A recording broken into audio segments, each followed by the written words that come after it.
Guys आज आपण आलोय दिव्यागरच्या समुद्र किनाऱ्यावर. आणि तुम्ही पाहू शकता इथे टुरिस्ट आलेले आहेत काही.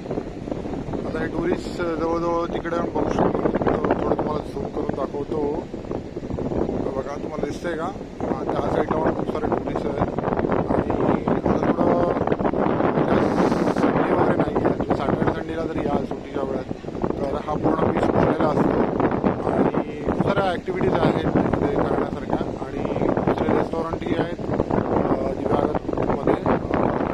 परिसर बांधकाम सगळे आहेत ती दिव्यागरची आहेत. आणि पूर्ण बघाल तर हे गाव जे आहे हे पूर्णपणे झाडांनी भरलेलं आहे.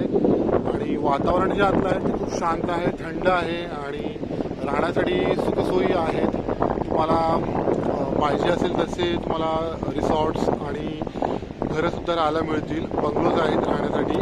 आणि नॉर्मली AC डिलक्स रूम, असं स्विमिंग पूल वगैरे सगळं आतमध्ये आहे. आणि खाण्यासाठी व्हेज नॉनव्हेज दोन्ही मिळतं. मच्छी आहे आणि तुम्हाला आणखीन काही जर असं चिकन्स वगैरे तुमच्या काही गोष्टी असतील तुम्हाला ज्या आवडतात ते खायला मिळतील. आणि दुसरी गोष्ट म्हणजे कोकण स्पेशल. दिव्यागर हे मुळात कोकणात मोडत असल्यामुळे इथे कोकणी पदार्थ तुम्हाला खायला मिळतील. कोकणचे जे पदार्थ आहेत, फिश कोकणी पद्धती तुम्हाला मिळेल इथे खाण्यासाठी. बघू शकता बघा, या बाई कोणतरी आहेत आपल्या मुलाचं राईड करतात.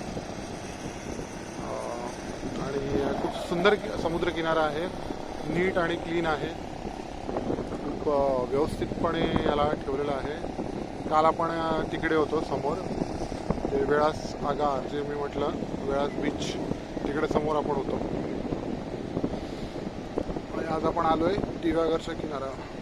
तर बघा खूप छान असा समुद्र किनारा आहे.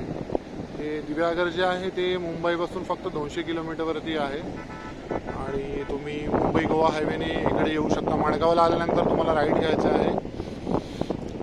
आणि जर पुण्यावरून तुम्ही येत असाल तर पुण्यावरून तुम्हाला पुणे माणगाव ह्या रस्त्याने तुम्ही येऊ शकता.